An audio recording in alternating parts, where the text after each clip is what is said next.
करूया rapid fire. Okay, तर सगळ्यात आधी आय लव्ह यू कोण म्हणालं? सगळ्यात आधी आय लव्ह यू कोण बोललं सनी? हा बोललो. जास्त राग कोणाला येतो? पक्काय गबरे, पक्काय. काय पक्काय? तुला येतो राग? पक्काय पक्काय काय?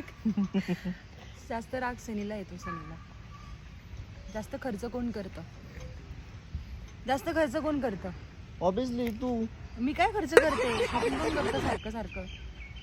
तू करतो सनी. नाही करत रे सनी करतो. बाबा. सॉरी आधी कोण म्हणतं? सॉरी ऑब्विसली मी. सॉरी मी बोलते आधी त्या नेहमी. गोष्टीचा इनिशिएटिव्ह मी घेतो ऍक्च्युली. नाही, हा खोटं कारण बोलतोय. की सरी तू सॉरी कधी बोलतो? सर्वात मोठ्या युद्धामध्ये जर 2-2, आपण 3-3 दिवस होऊन जातात पण हा सॉरी बोलत नाही. गप्रे बाबा. नाही, सर्वात आधी सॉरी मी बोलतो. मोबाईलचं जास्त ॲडिक्शन कोणाला आहे?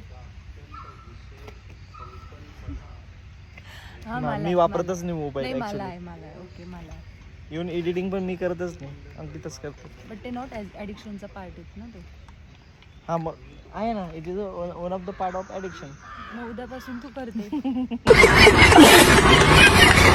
सो सनीने ना सगळे रॉंग आन्सर्स दिलेले आहेत. तुम्ही सांगा कमेंटमध्ये आम्हाला. त्यांना पण माहिती असेल. त्यांना नाहीच माहिती. रिलेटेबल. सर्वात जास्त खर्च ही मुलगीच करू शकते, मुलगा कधीच करत नाही. जसं दिसतं तसं नसतं. सर्वात जास्त शॉपिंग पण मुलगीच करते, मुलगा कधीच करत नाही. आणि सॉरी तर तुम्हाला 101% सर्वांना माहिती आहे, सर्व रिलेट पण करणार की सॉरी मुलगाच बोलतो, मुलगी इकडे कधीच सगळं बोलत उलट नाही. आहे. हा असं बोलतोय पण असं नाही ऍक्च्युली. हा सॉरी बोलतच नाही. 2-2, 3-3 दिवस होतात हा सॉरी नाही बोलत. सो कमेंटमध्ये सांगा कोण खरं बोलतोय, कोण खोटं बोलतोय. ते माझ्याच बाजूने.